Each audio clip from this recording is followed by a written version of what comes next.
Hi hello friends, ನಾನು ಇವತ್ತು SSLC ಪರೀಕ್ಷೆಯಲ್ಲಿ ವಿಜ್ಞಾನ ವಿಷಯಕ್ಕೆ ಸಂಬಂಧಪಟ್ಟ ಹಾಗೆ ಕೇಳಬಹುದಾದ ಬಹುನಿರೀಕ್ಷಿತ ಚಿತ್ರಗಳನ್ನ ಡಿಸ್ಕಸ್ ಮಾಡ್ತಾ ಹೋಗ್ತೀನಿ. ಒಂದೊಂದಾಗಿ ನೋಡ್ಕೊತಾ ಹೋಗಿ. ಮೊದಲನೇದು ನೀರಿನ ವಿದ್ಯುತ್ ವಿಭಜನೆ. ಈ ಚಿತ್ರನ ಪ್ರಾಕ್ಟೀಸ್ ಮಾಡಿ. ಮೋಸ್ಟ್ ಇಂಪಾರ್ಟೆಂಟ್ ಚಿತ್ರ. ಹಾಗೆ ಸೆಕೆಂಡ್ ಒನ್, ಸಾರಯುಕ್ತ ಸಲ್ಫ್ಯೂರಿಕ್ ಆಮ್ಲದೊಂದಿಗೆ ಸತುವಿನ ಚೂರುಗಳ ವರ್ತನೆ ಮತ್ತು ಉರಿಸುವಿಕೆ ಮೂಲಕ ಹೈಡ್ರೋಜನ್ ಅನಿಲದ ಪರೀಕ್ಷೆ. ಈ ಚಿತ್ರವನ್ನು ಸಹ ಕೇಳಬಹುದು. ನೀರಿನಲ್ಲಿ ಆಮ್ಲೀಯ ದ್ರಾವಣ ವಿದ್ಯುತ್ತನ್ನು ಪ್ರವಹಿಸುತ್ತಿರುವುದು. ಕ್ಲೋರ್ ಆಲ್ಕಲಿ ಪ್ರಕ್ರಿಯೆಯಿಂದ ಪ್ರಮುಖ ಉತ್ಪನ್ನಗಳನ್ನು ಪ್ರೊಡ್ಯೂಸ್ ಮಾಡುವುದು. ಲೋಹದ ಮೇಲೆ ಅವಯವರ್ತನೆ, ಇದು ಕೂಡ ನಿಮ್ಮ ಎಕ್ಸಾಮ್ಗೆ ವೆರಿ ಇಂಪಾರ್ಟೆಂಟ್. ಆಮೇಲೆ ಲೋಹಗಳ ಶುದ್ಧೀಕರಣ. ಆಮೇಲೆ ಬಯಾಲಜಿಗೆ ಸಂಬಂಧಪಟ್ಟ ಹಾಗೆ ಮಾನವನ ಜೀರ್ಣಾಂಗವ್ಯೂಹ, ಇದು ಕೂಡ ಇಂಪಾರ್ಟೆಂಟು. ಮಾನವನ ಹೃದಯದ ನೀಳಛೇದದ ನೋಟ ಅಂತ ಕೇಳ್ತಾರೆ. ಇದು ಫಿಕ್ಸ್ ಕ್ವಶನ್ನು, ಇದು ಅಥವಾ ಮೆದುಳು. ಆಮೇಲೆ ಮನುಷ್ಯರ ಜೀರ್ಣಾಂಗವ್ಯೂಹ, ಎಫ್ರಾನ್ನ ರಚನೆ, ಪರಾವರ್ತಿತ ಚಾಪ, ನ್ಯೂರಾನ್ನ ಚಿತ್ರವನ್ನು ಬಿಡಿಸಿ ಭಾಗಗಳನ್ನು ಗುರುತಿಸಿ ಅಂತ ಕೇಳ್ತಾರೆ. ಆಮೇಲೆ ಮಾನವನ ಮೆದುಳು, ಇದು ತುಂಬ ಮುಖ್ಯವಾದ ಡಯಾಗ್ರಾಮು, ಇದನ್ನು ಪ್ರಾಕ್ಟೀಸ್ ಮಾಡಿ.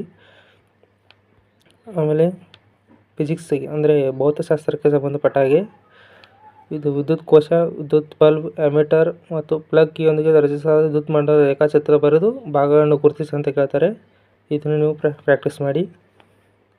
ಸರಣಿ ಕ್ರಮದಲ್ಲಿರುವ ರೋಧಕಗಳು, ಇದನ್ನು ಕೇಳ್ತಾರೆ. ಆಮೇಲೆ ಸರಣಿ ಮತ್ತು ಸಮಾಂತರ ಜೋಡಣೆ ಮೇಲೆ ಪ್ರಾಬ್ಲಮ್ಗಳು ಬರ್ತವೆ, ಅದನ್ನು ಸ್ವಲ್ಪ ನೋಡ್ಕೊಳ್ಳಿ. ಆಮೇಲೆ ಸೊಲೆನಾಯ್ಡ್ನ ಚಿತ್ರವನ್ನು ಬಿಡಿಸಿ ಹಾಗೂ ಕಾಂತಕ್ಷೇತ್ರ ರೇಖೆಗಳನ್ನು ತೋರಿಸಿ ಅಂತ ಕೇಳ್ತಾರೆ. ಇದನ್ನು ಪ್ರಾಕ್ಟೀಸ್ ಮಾಡಿ. ಆಮೇಲೆ ಒಂದು ಸರಳ ವಿದ್ಯುತ್ ಮೋಟರ್, ಇದು ಕೂಡ ನಿಮ್ಮ ಎಕ್ಸಾಮಿಗೆ ಭಾಳ ಇಂಪಾರ್ಟೆಂಟು, ಇದನ್ನು ನೀವು ಪ್ರಾಕ್ಟೀಸ್ ಮಾಡ್ಕೊಳ್ಳಿ.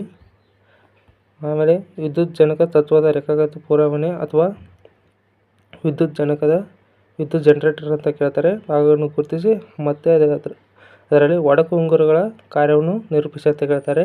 ಇದನ್ನು ನೀವು ಪ್ರಾಕ್ಟೀಸ್ ಮಾಡ್ಕೊಳ್ಳಿ ಮತ್ತು ಓದ್ಕೊಳ್ಳಿ. ಆಮೇಲೆ ನೀಳವಾದ ಹೂವಿನ ಚಿತ್ರವನ್ನು ಬಿಡಿಸಿ ಭಾಗವನ್ನು ಗುರುತಿಸಿ ಅಂತ ಕೇಳ್ತಾರೆ. 2 ಮಾರ್ಕ್ಸಿಗೆ ಅಥವಾ 3 ಮಾರ್ಕ್ಸಿಗೆ ಕೇಳ್ತಾರೆ.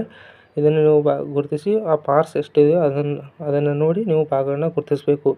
ಈಗ 3 ಮಾರ್ಕ್ಸಿಗೆ ಕೇಳಿದರೆ 6 ಭಾಗವನ್ನು ಗುರುತಿಸಬೇಕು, 2 ಮಾರ್ಕ್ಸಿಗೆ ಕೇಳಿದರೆ 4 ಭಾಗವನ್ನು ಗುರುತಿಸಬೇಕು.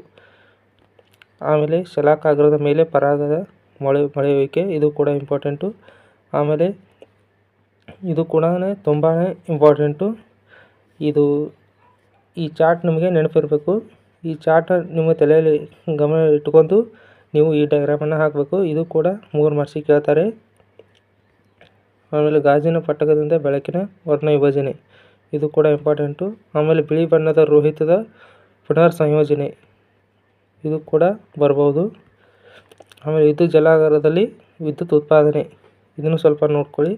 ಹಾಗೆ ಜೈವಿಕ ಅನಿಲ ಸ್ಥಾವರದ ಸಾಂಕೇತಿಕ ಚಿತ್ರ, ಇದು ಇಂಪಾರ್ಟೆಂಟು. ಇಷ್ಟು ಮಾಡಿ. ಹಾಗೆ ನಮ್ಮ ಚಾನಲನ್ನು ಸಬ್ಸ್ಕ್ರೈಬ್ ಮಾಡ್ಕೊಳ್ಳೋ ಮೂಲಕ ಸಪೋರ್ಟ್ ಮಾಡಿ. ಹಾಗೆ ಒಂದು ಲೈಕ್ ಕೊಡಿ. All the best all of you.